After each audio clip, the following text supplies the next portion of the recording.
everyone. Welcome to the Stage Door Show tonight. This is Dave Hondel. My guest tonight is an award-winning writer, director, producer who's been making movies for several years, and it's only getting busier as time goes on. We're so honored to have him on the show to talk shop, so please welcome Brett Bentman on the show. Thank you so much, Brett, for being with us. Absolutely. Appreciate it. I can't thank you enough because, this is something that I always enjoy talking to producers and directors because in just making movies, especially in the last 5 years, I guess, since COVID, and, now with the strike that's happened, I think it's kind of changed the landscape a little bit about filmmaking. But, seeing your work, I mean, you have a lot of stuff either in post-production or, just wrapped. And, I see several things about to come out. So talk about, how busy you've been and has filmmaking kind of ramped up a little bit, I guess, since the strike and, now that we're past COVID. And I mean, how has that kind of changed for you as a filmmaker? Has it gotten busier? Yeah, I think, we were one of the only production companies that I knew of that worked through COVID. We shot a couple features that year. We followed basic protocol, but, Texas is a little bit different than California or New Mexico or Louisiana, and to where they just shut the industry down. And we just kind of took, basic precautions and, suffice it to say, I think we did like 3 features during COVID and nobody got sick. Wow.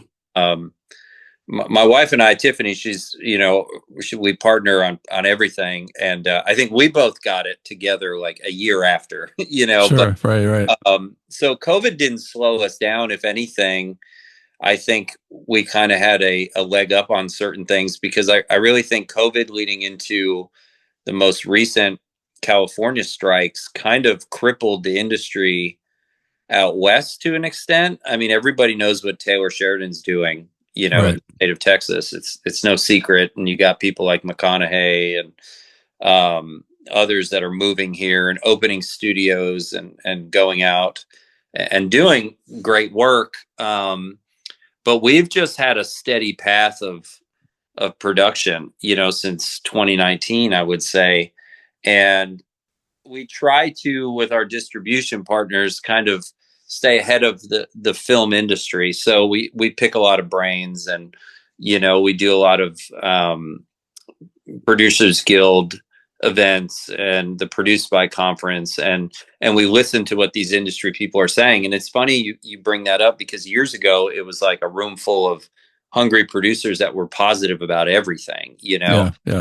This year, going out to LA for the conference was the first year when we flew home. We were like, man, it was very negative. It was a very, hey, you guys get ready because it's leaving. Everything's leaving Hollywood. It's leaving California. And, we just kind of grinned because we're like, that doesn't affect us at all. When you're talking about that, one of the things you mentioned, New Mexico, and I've been to Albuquerque and my family lives there, so I'm familiar with Breaking Bad and some of the productions that they've shot there, and I mean it seems to be a thriving industry outside of LA. Besides New Mexico, you've got Atlanta and now New Jersey. I know you're from New Jersey originally. Up in Monmouth, they're building an amazing state-of-the-art Netflix studio.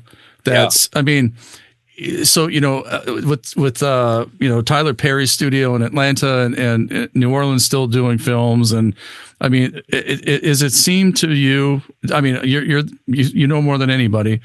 Is the production technically you don't have to leave Texas or you don't have to go very far to go to New Mexico, but technically you don't even have to go to LA to make a movie anymore. I mean, it seems to me like it's there's a plethora of studios out there that you can use their facilities if you need to, shoot indoors or even, outdoors. I mean, there's, New Orleans has got a, diverse landscape, Texas has a diverse landscape. Yeah. So talk about being able to film outside of LA and, and not stop working essentially. I mean, you don't even have to go to LA to make films anymore.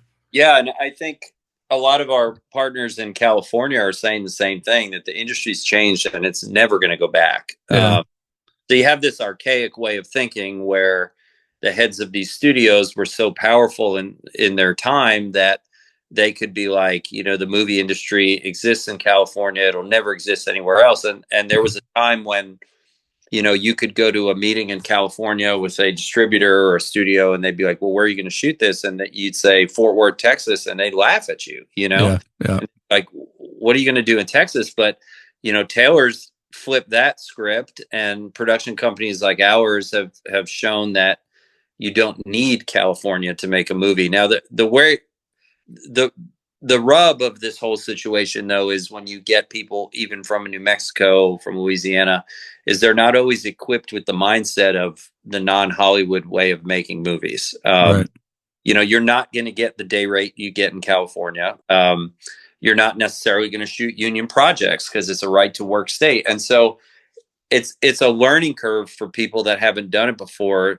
And in a way, it's a like check your ego at the door type of deal, because you might be famous in California, but here in Texas, nobody knows who you are. Exactly. And it's strange. It's a strange dynamic because, and I'm sure it's very difficult to be like, well, I was getting X amount an hour in California, and now I'm working in Texas, I'm getting half that. Yeah.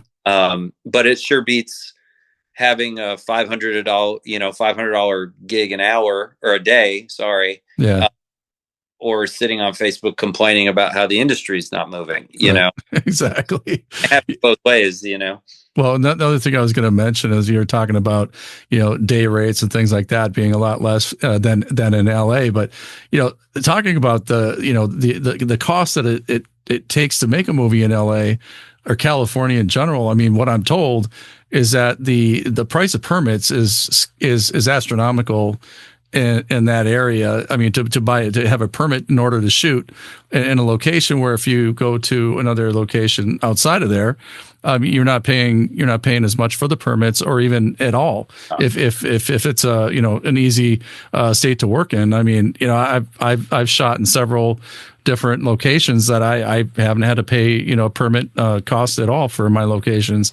So, I mean, do you find that to be true? And I mean, look, I'm not trashing LA. I mean, look, I have friends that live in Hollywood that make movies there. So it's not, I'm not trashing it by any means, but it just seems to me like there's more opportunity there now. And with all the streaming platforms, there's a lot more work for these actors and production companies like yourself to put these actors to work. And, it just seems like the evolution of filmmaking from when I was growing up, when you and I are both growing up, it's amazing what has transpired over the last couple decades, really. Yeah, it's a lot easier to get things done when you're dealing with film friendly locations. For instance, Tiff and I were location scouting this week for a new project, and we stopped to grab a cup of coffee, and lo and behold, one of the producers is like, oh, we need a coffee shop. And we had secured a location that was just going to be problematic. And, we both kind of had this like aha moment and just walked inside and, met the elderly owner of this amazing bakery coffee shop and just talked to her, and then said, would you like us to come in here and shoot some scenes for a movie? I mean, she was all about it. She didn't want pay. Yeah. And free advertising. Yeah. Yeah. It's a different experience for these people because right. I don't care how old you are, or if you watch movies or if you watch TV, everybody knows that the state of Texas is kind of quote unquote now on the map. Right. And I think that is the only thing we always have to prep people for, is like, you're not getting a Lioness budget or a 1883 budget with our stuff, but it is still a very cool experience to walk onto any size movie set, and so people are more willing to work with you in places like Texas and, all the ones you mentioned, because it's just a cool new experience that back in the day only happened in California. Yeah. When I was growing up in the 80s, I grew up in Minneapolis. That's where I was born and raised. And Purple Rain, right when I was in high school, I mean, that's when Purple Rain came out. So that was the first time film was actually, kind of shot there. And so the governor at the time offered a lot of tax rebates. And so all these films like The Mighty Ducks and, Grumpy Old Men and all these films came to town. And it excited everybody. Everybody was great. Extras and so it kind of brings an excitement, and it kind of puts you on the map, so to speak, like you said. So I don't think there's any downside really to filming, in these locations in these small towns. It's just I wish more states would offer these, these tax rebates and incentives for people to come, because I think it's good for the economy. It brings the whole crew there. Then you're also employing, I guess, local people as well. So I don't think there's a downside to filming there. And you grew up, I'm guessing, in New Jersey, right? New York, New Jersey area. Mm-hmm. So you're used to the filming and you're used to the things like that. Everybody sees it every day. I lived in Manhattan for a while, so I kind of understand that as well. But these little towns, I think it's amazing. In Texas, again, where you are in Fort Worth, I mean, it's got to be exciting for the folks. I think 1883 was also shot there, right? If I'm not mistaken. So how does that I guess go over in the town, the Fort Worth? I mean, is people get excited about that there? Yeah, I think so. I think Landman is kind of the big one now. Yeah. That everybody, 1883, I think they did one season of that. Landman seems to be the most popular one sort of right now. Tiff and I went down and did a Q&A with Billy Bob last year in Austin, and hearing him talk about Fort Worth was kind of like, that people love that area, coming from New Jersey, which is ironic to me that I've made so many Westerns, but I never watched them. I never cared for them, Yeah. I grew up watching like the Twilight Zone and kind of attracted to sci-fi, but my wife being a born and raised Texan whose family is in the Western lifestyle, her son is a team roper professionally, Oh, wow. Okay. Yeah. They grew up on a ranch and owned horses. And so, but you go down there 5-10 years ago to the stockyards in Fort Worth, and like, it's filled with real cowboys, Right. dirty hats, dirty boots, and they're walking around drinking beer. That's you their go life, down there now, and it's like everybody's trying to get cast on Yellowstone, Yeah, right. just a bunch of fake cowboys, Yeah. So it's changed the landscape forever, Yeah, pretty cool. 90 Feet from Home, 2019 release. The movie was with Eric Roberts, Shawn Michaels, Adam Hampton, Dean Cain. So working with Eric Roberts, obviously he's a long time name in Hollywood. And, how was it working with Eric? I've had a friend that's worked with Eric too, and he just absolutely loved working with him. So how was your experience with working with Eric? Riot. We don't have enough time to go into the stories. He was a trip. He was fantastic. He was very loose on set. I think he was like the first day too. Sure.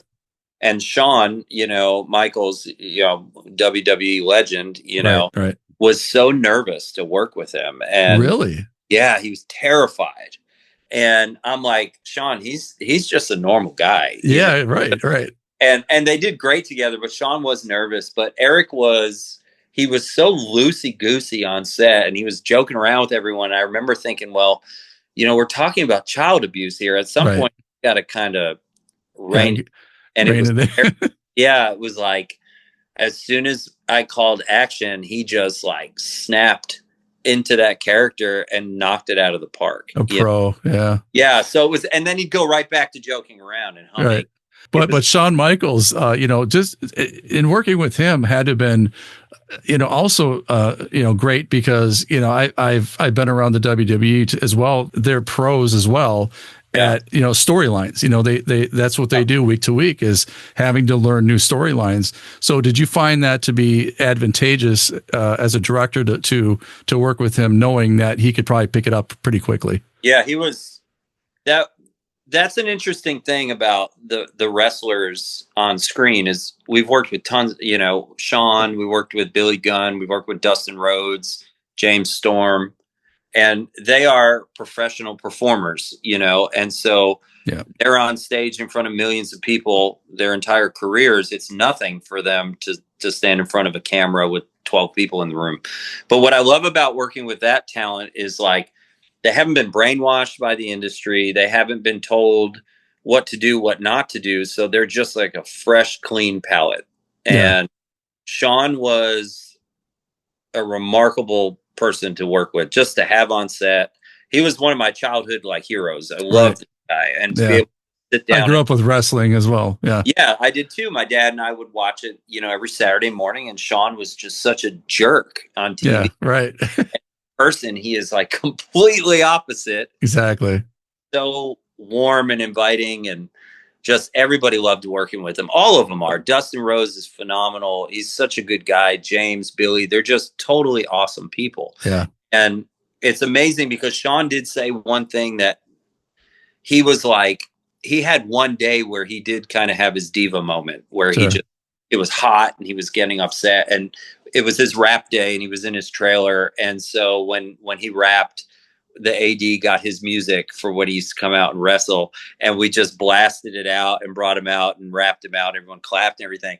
And it was hilarious because he just wouldn't stop apologizing at that moment. And I'm like, let it go, man. You know, they all do it. Yeah.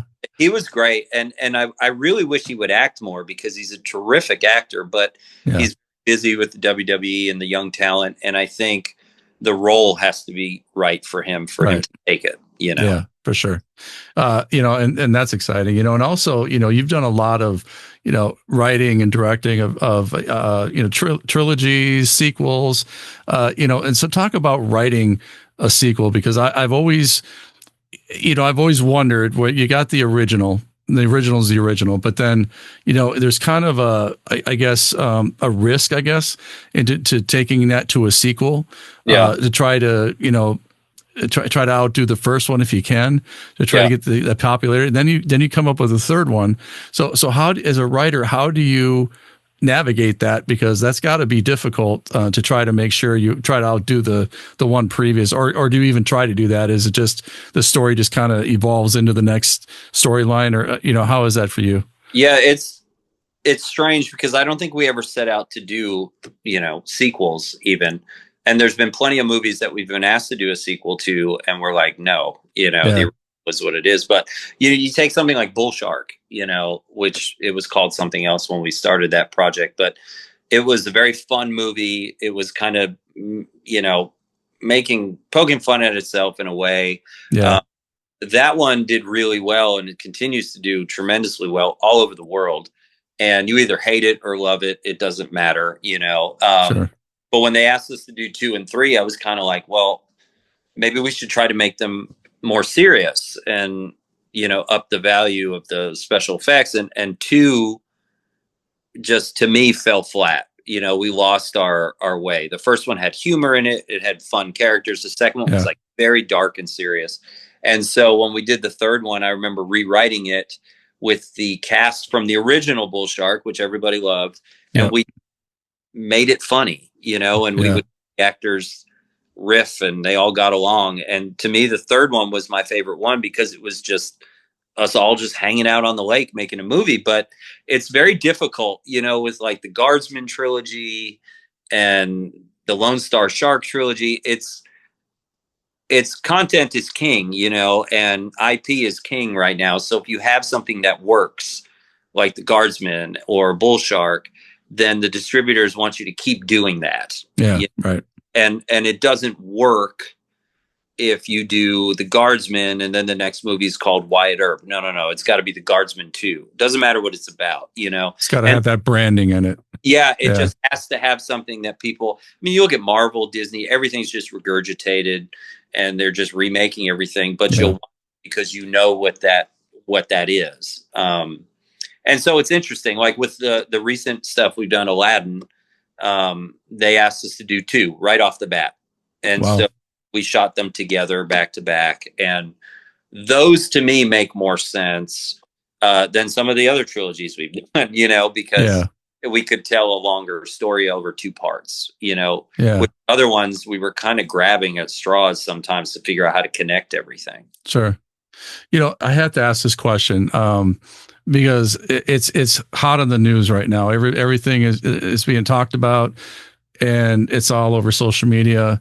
What are your thoughts about this new AI actress that is taking the world by storm? And what are your thoughts about AI? Because, you know, I work with AI in my job because I have to. It's part of my training that I do. But it's a different application for myself. But so AI is not going anywhere. If anything, it's going to keep continuing to evolve. But what are your thoughts on AI in the movies? And do you feel that there's a threat or there's a risk of costing people work, at some point soon. It's interesting. I have a very different take on the AI industry than most filmmakers. Most people will tell you that it's garbage and they hate it either because they really believe it, they don't understand what it is, or it's cool to say it sucks, But I was talking to somebody, I was like, the manual screwdriver was like the biggest invention whenever that thing came out. Everybody went out to wherever and bought a screwdriver. When the electric stuff started coming out, people were like, oh, okay, here's a screwdriver that you connect to a battery that does all this manual work for me. And to this day, everybody owns a DeWalt. Right. And an old school screwdriver. There's different needs at different times. Right. That's a great way to put it, by the way. Yeah. Makes sense. Me, it's like sometimes you want to use the little screwdriver to get something done, and sometimes you bring out the big guns, and I'm a little more educated in it because I've sat in on some conferences and I've done some actual schooling through, Curious Refuge and things like that. And I use it every day across multiple applications, whether it's breaking down a script, whether it's working on spreadsheets, whether it's casting, whether it's editing, whether it's music, whatever it might be. Yeah. And there's so many ways that a filmmaker can put their need to feel cool, to say how bad it is. If you just put that aside and you learn it, you will find that there are ways that it can help your life without threatening your job, Right. But it takes hours and hours and hours of research to learn how to do it. And it's just a shame that so many people discount it before they really know what it is. Now, the second part of your question is, unfortunately, I do think there are a lot of jobs in the film industry that will go away. Yeah. And that's just a very sad reality. Now, what I tell people, there have been applications like dialogue cue sheets can easily be done for a fraction of the cost with artificial intelligence rather than hiring someone to watch your script and write down and so we do all of that artificially now. And yes, you have to tweak it and check it. But that's a job I can see going away. And talking to the individual that used to do ours, I'm like, look, if you could find a way to do your job using AI, I would gladly pay you to do it. But if you're not going to do that, then I'm just going to use, I'm just going to go right to the source. And so it's a scary time. There are a lot of people pushing that fear mongering about what it can do. Ben Affleck said it best, like, it's not nearly as advanced as everyone thinks it is, Right. They're never going to, at least in my mind, they're never going to replace actors with actors. However, we could probably use AI to do dangerous stunts with actors rather than put actors in harm and have to pay insurance, premiums on actors and things like that. And that's just, I mean, it sounds cruel and blunt, but that's just the way it is. That's true. No, and also to that point, I grew up when we had to take our Instamatic camera film to the photomat. Yeah. And we had to come back a week later when it was processed and people are going through all their pictures. So that's something that nobody's complaining now that we have a computer in our hands that we could take, 4K or 8K even, pictures or video. And so I think, people need to step back and just realize that, technology isn't going anywhere. It's only going to get better. Yeah. And unfortunately, and even right now, I don't know who's using Panaflex cameras or these big Panavision cameras. I think it's all gone to digital, and and it's a cheaper way to do it. You can you're not spending money on film. So I think there's a lot of advantages to technology. I think you just got to somehow embrace it. If you're an actor, use it to your benefit. I guess use AI to your benefit. So I had to ask you that question because I know you deal with this a lot, and I wanted to see what your thoughts were on it. Again, like I spoke about earlier, you have a lot of projects that are either just wrapped or they're in post-production about to be released. So talk about some of the projects, that we can get excited about that are coming up soon. Yeah, we have a lot. We have a lot of projects that were done earlier in the year, later last year, that haven't come out yet. You know, it's interesting because B-22 has always been good at certain things, like the 90 Feet from Homes, the Rodeo Thieves, Copper Bill, like Mhm. these kind of, Americana Right. modern day Westerns. And then we started seeing all of the intellectual property, public domain stuff, and we were like the naysayers on AI. We were like, we're never doing that. Yeah. We don't want to do that. But it was like, we had been working so hard and grinding and grinding. We were like, let's do something easy that we know will be successful. Sure. And so in came, Mini, and everybody had been making, the Winnie the Pooh stuff and Screamboat and all these Yeah. other, and some of them are done really well and some are awful, and that, Jagged Edge, they know what they're doing, they do it really well, so we weren't going to be that, Yeah. Right. with Mini. That was like, I think, one of the more fun shoots we've had in years, Like you say, Minnie's Midnight Massacre, as you're yeah. talking about, right? Yeah. Yeah, we had to keep it very hush hush, and Yeah. everybody had to sign NDAs. And then one of our producers leaked the story online, and it went viral. And I had people calling, and we were so unprepared because Wow. it was like people calling from Italy and all this stuff, like, Japan, China, like, you wanting information, wanting information. It was all over the internet, and so that was a really fun movie. It's done, and I think. The good folks at ITN are trying to figure out the best path for it. And that'll probably come next year, if I had to guess. Yeah. We did just wrap The Veil, which was a different venture for us. It's very psychological, and it's an interesting film because it's faith based in a way that isn't, unrelentingly cheesy and Right. horrible. Sure. Right. It's very much like Nefarious. I saw that movie, and it kind of Yeah. Yeah. shaped its way for The Veil, which should be releasing soon. And then we did Aladdin and Aladdin's Revenge, which we talked about. And now, we're working on a different venture, which is completely different, which is what I think could be the future, whether you like it or not. It is vertical entertainment, Yeah. Right. and I'm telling you, man, if people were freaking out about AI, they need to be freaking out about vertical, because Yeah. Yeah. it is a massive industry that's Yeah. taking, Well, that's kind of the next big thing is vertical entertainment, and and 10 years ago, I believe it was about 10 years ago, you started your first feature, right? Was that yeah. when you directed? Oh, it was So great. did you ever think today you would have this many credits? I mean, we're talking over 80 credits of just writing itself, and directing, you're almost 80 credits, or about 80, probably more now. But Yeah. so what just talk about that? I mean, did you ever decide, at that point, this is what I was going to do for a job or a career? Talk about that. My first experience was writing. It was a movie called Element, and it got a decent budget, and it had some names in it: Michael Ironside, a couple other people. Stephen Michael Quezada from Breaking Bad. That's where Stephen and I met. We're still really good friends. That's cool. But I was just the writer, but they let me come on set, and they threw me in as a featured extra with Michael Ironside. And it was funny because he hated one of the lines, and the director had changed it. And he's like, "I wish I could speak to the writer." And I'm like, "Hey man, I'm sitting right here." And he's like, "Oh, well, what do you mean by this?" And he's like, "Let's do it that way." And we did it the way I wrote it, and it ended up sounding pretty good. Yeah.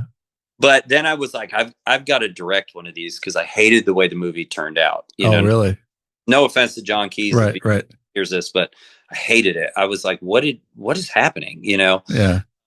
So my first directing feature was a movie called Creep, and it starred at the time Judd Nelson and Lamari Nadal, who was coming off of American Gangster, and that was the worst 3 weeks of my life. Really? It was awful. It was just a horribly produced project. We were in the middle of nowhere. It was terrible. The best part about that project was, Tiffany was there, and we got to hang out for 3 weeks. And, Sure. and so And she was kind of like my rock and all that, because I just wanted to jump off a cliff, and she'd be like, "It's okay, we'll figure it Yeah. out, you know." But the movie still has never come out because it's Really? horrible. I would never show it to anybody, you know. Really? Uh, Oh, it's wow. just terrible. It's just a Yeah. terrible movie. Judges Yeah. were, Yeah. uh, you know. So no, Well, I thought, you don't want to attach your name to something that you're yeah, not proud of, right? Yeah. it's a shame because it's a beautifully shot film. Travis Jones out of Austin shot it. It was amazing. Yeah. Steve Quezada, Charles Baker, Linda Geringer, all these actors did so well. Yeah. It was just Judd just kind of sabotaged the project and was like, "This is my movie," and that's what you typically get when someone was famous, you know, Yeah. 30 years ago, and the fame is leaving. They have to hold on to it, you know. Yeah, exactly. Yeah. And so it was horrible. But I do remember coming off that project, I was like, "It can't be this way. It Yeah. can't," you Yeah. know. And so we decided, like Tiffany and I and her daughter, because we were like, we're going to put her in our next project. We were like, let's just shoot something. Forget a budget. Let's Yeah. just do it. And so that's what we did with Apocalypse Road. And then it was like, oh, okay, this is how it is. This Right. is how it feels. And that piggybacked into The Night Before, and then 90 Feet from Home and Copper Bill and all. So it just kept going and going and Yeah. going. Yeah. And Yeah. at the time, I was still working, Right. you know, and filmmaking was a weekend hobby. Right. Or instead of vacation, I'd make a movie. And Right. it wasn't until a few years ago that, you know, I'm standing on that cliff of, I'm still working a job and making these movies. And so I was afraid to jump. And the company I was with was like, you need to go and do what you're called to do. And so it was the best that ever happened to us, you know? Yeah. You know, I had never made that leap, and I regret it to this day. Yeah. You know, directing music videos, I was close to making that leap, you know, and it's hard to, you know, when you have a family and the whole thing. So I completely understand where you're coming from. It's very scary. Yeah, very scary. But speaking of that, you know, we're going to get to the advice part of our show. You know, we have, as I was talking about before we record, we have a lot of people that listen. Actually, we kind of built our base during COVID.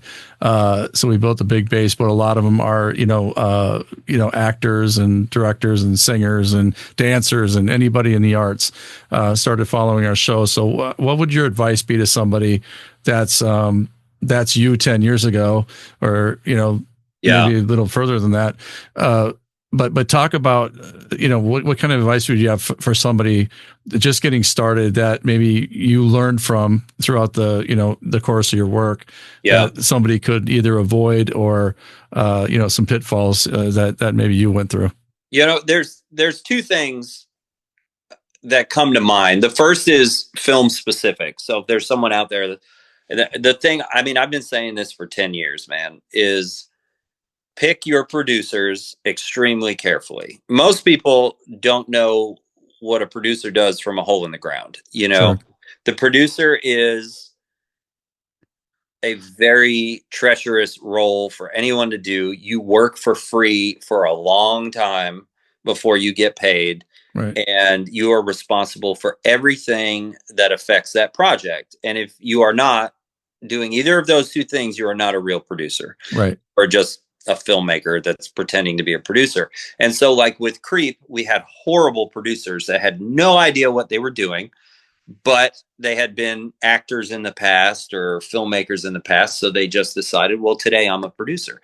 And when you don't know how to properly produce a film, it falls apart. So whenever you have a project and you have funding and it comes down to, let me find the people to produce this, vet everyone extremely carefully, you know. And I didn't do that, and I got in bed with the wrong producers, and it ruined the project, you know. It ruined a very expensive project. And so that would be my filmmaker advice, is just be careful who you put your trust in.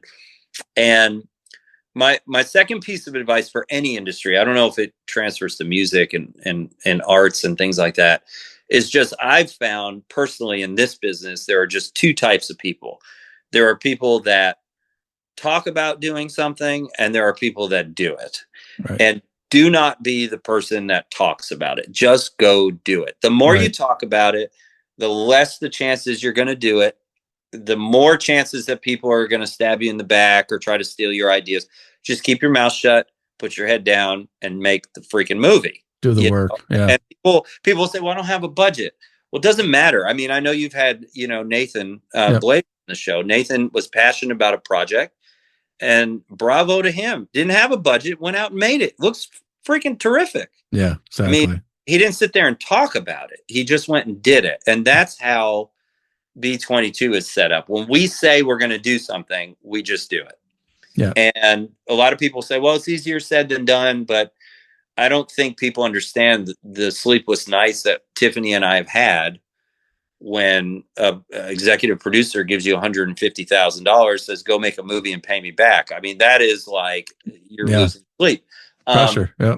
So you have no choice. You're backed into a corner where you're like, I can either talk about making this movie or I can just do it. And so that's my advice, is like, don't be a talker.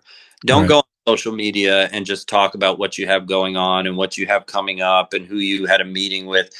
Just do it, because 99 out of 100 people either don't care or are going to talk crap about you when they scroll past it. It's very true. It's like, just do it with the people you love and the people that support you, and just keep doing it, And I mean, that's just that's the New Jersey in me too. My wife makes fun of me because I'm very blunt, and I'm always picked as the spokesperson everywhere we go, because I'll just speak up, and I'm just like, I see these filmmakers and I'm like, all you're doing is telling everybody what you're doing, and you're not really doing it. Right. Exactly. Yeah. Well, I got a story about that too, because when I was younger, I'd always wanted to make films and make short films. And, I was a young dad, and, I had two small kids, and it's just, I'm like, but I had to do this. This was my passion in life.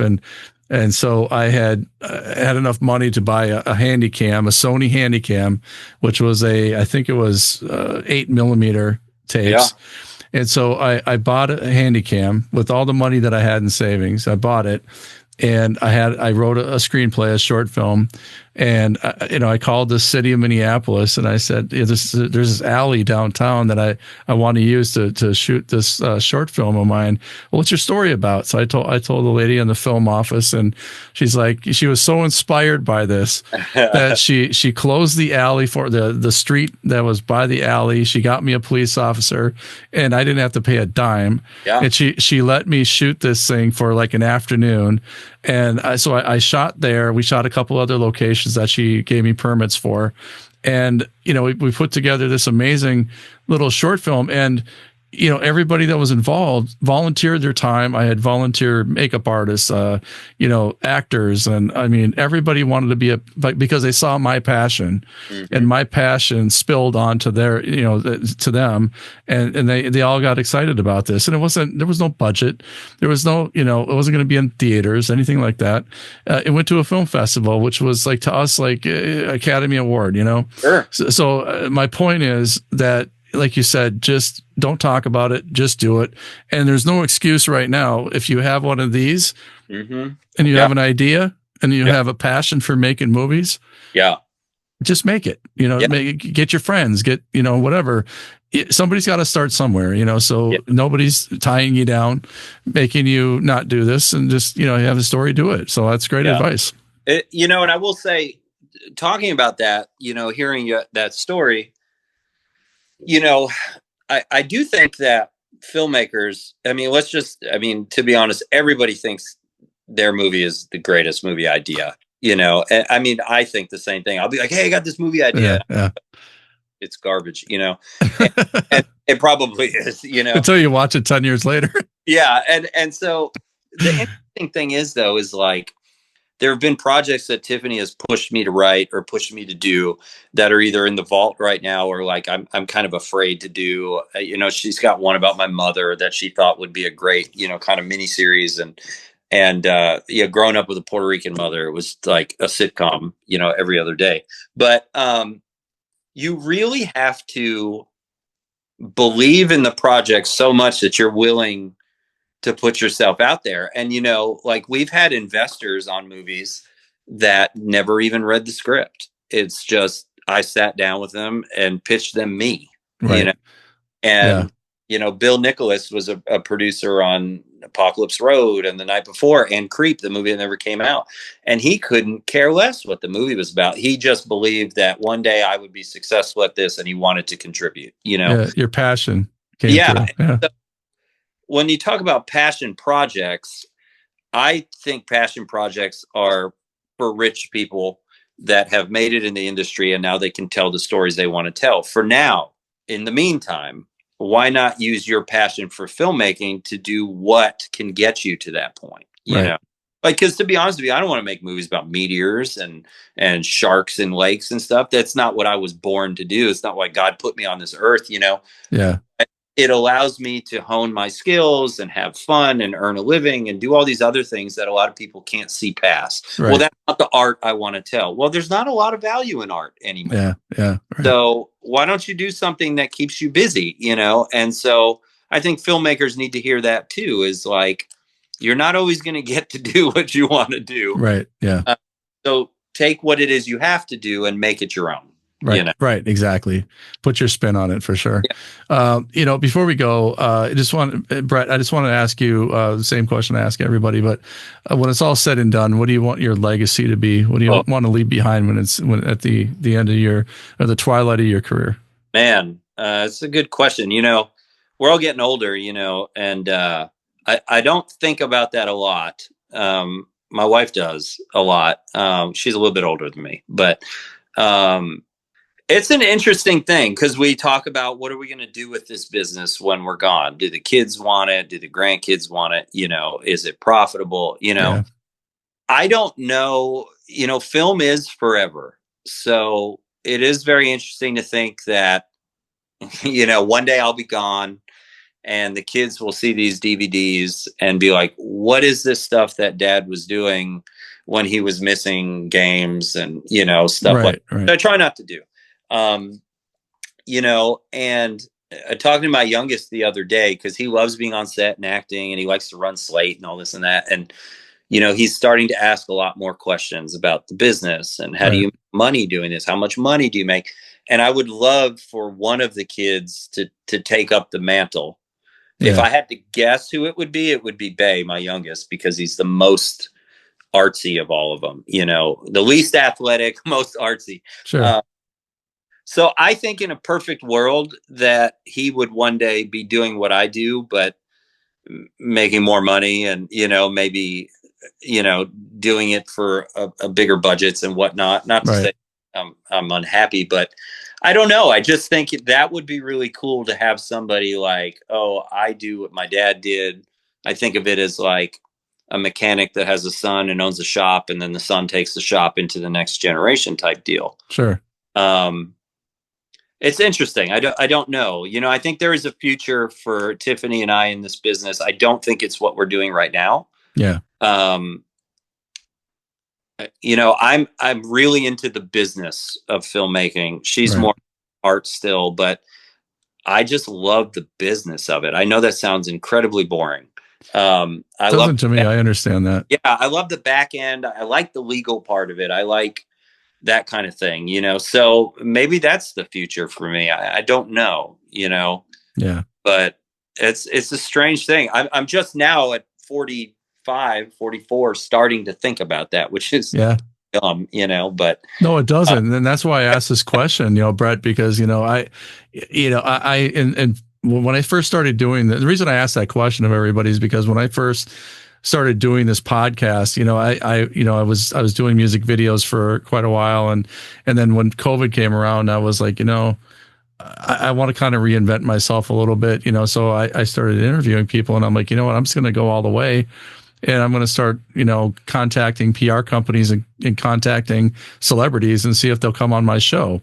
Yeah. So I reached out to Ed Asner, which was my first interview, and he said, absolutely, I'll come on your show. And I'm like, are you kidding me? You know, and meanwhile, I'm like, thinking I need a drink before I interview this guy, you know? But so, you know, and that's kind of how it all started. But I'm thinking to myself, this guy is in his 90s. He's probably going to pass away in the next couple of years. And I'm like thinking, what kind of legacy is this guy? You know, this guy's been, you know, the top, you know, Emmy winner, you know, for males in a primetime Emmy award, you know, in the history, you know, and this guy's left such a legacy, but in 10, 20 years, are the young folks going to remember who he is or even know who he is? That he was the Santa Claus and elf, and, do they even know his name, and I'm finding that that's not true. A lot of people that I talk to, even kids in college or just out of college that I work with, they have no idea who he is. And that's sad to me. Yeah. And so I'm like thinking, who's going to preserve the legacy of some of these people we grew up watching? And is anybody remember us, 20, 30 years down the road, so I've, as I get older, legacy is really on the top of my mind, and who's going to preserve it? Who's going to, and then you watch these shows like Henry Louis Gates, and they go through like their DNA, and they go through like their history and who their great grandma is. And I mean, at that time, people weren't thinking about legacy, but now we're like, we wish we did, because then we would know how we became who we are, so I'm really big on legacy right now. So that's the reason I asked that question. Yeah. It's a great question too. And I'll tell you a scary fact for me is, gosh, I don't know. I think, I don't want to ask her, but I think I'm 44. 44. So it was because one year I thought I was 42 and I was 41. It screwed the whole thing up. Oh, wow. But the scary part is at 44, I am the oldest living member of my family. Like, oh, wow. Everybody, my two boys, are younger. And so that's it. That you're looking at it. Right. Bentman, and that is scary, but it is an amazing thing. As you get older, you do start to think about those things. And it can get dark if you think about it too much. Right? Yeah. I try not to. Also, it's just I think I honestly, I mean, look, when I go. I'm not worried about that. I'm just worried about these other folks that I used to watch and and used to really I don't know, care about watching on TV and listening on the radio, and then I think as I get older, the younger generation, even my own kids, they don't know some of these people. And I'm like thinking, I mean, nobody's forced to have to, remember these people or know who they are. But I think the more we have the phones and the more we have the technology, and as we scroll through TikTok, it's all about who's hot now and who's, nobody knows about the show, What's Happening and Good Times and all these great shows we used to grow up with, Love Boat. And, and like I said, it's just really on my mind lately why, some of these people aren't, and then you see them at Comic Cons wearing a fanny pack, selling their autographs for whatever, $50 or $25 or whatever. And, anyway, so that's why I asked that question, but thank you. Yeah. That's a great answer. And, I just want to make sure everybody knows too, B22 Films and Sand Dollar Pictures, correct? Just want to make sure everybody knows that. Yeah. We run those two production houses. Okay. And then, and again, all these great films coming out, Brett Bentman, make sure you look him up. How can people find you on social media, Brett? We're on everything. B22 is on everything. TikTok, Instagram, Facebook, only because we have to be. It's a full-time job. YouTube. Have one of your kids run it. I'm just like, but I have I have Instagram. I get on Facebook. We use it for mostly like promotional stuff, but, you just Google the company, IMDb us, whatever. If you have anything, our emails and stuff are on there to submit, yourself for work or scripts or whatever. So we try to stay up on all the new stuff. It's interesting because you talk about the TikTok thing. TikTok was built on artificial intelligence, and I don't see anybody deleting the app. Right, exactly. It's a pretty addictive app, honestly. I have to admit that myself. A little scary though that things pop up of the things that I was talking about to my with my wife. So that's a little scary. But anyway, Brett, thank you so much for the time. Really an honor to have you on the show, and it's been a great conversation. And I wish you nothing but the best, you and your wife Tiffany and your whole family. But again, always welcome back, and thanks for taking the time tonight. Thank you so much.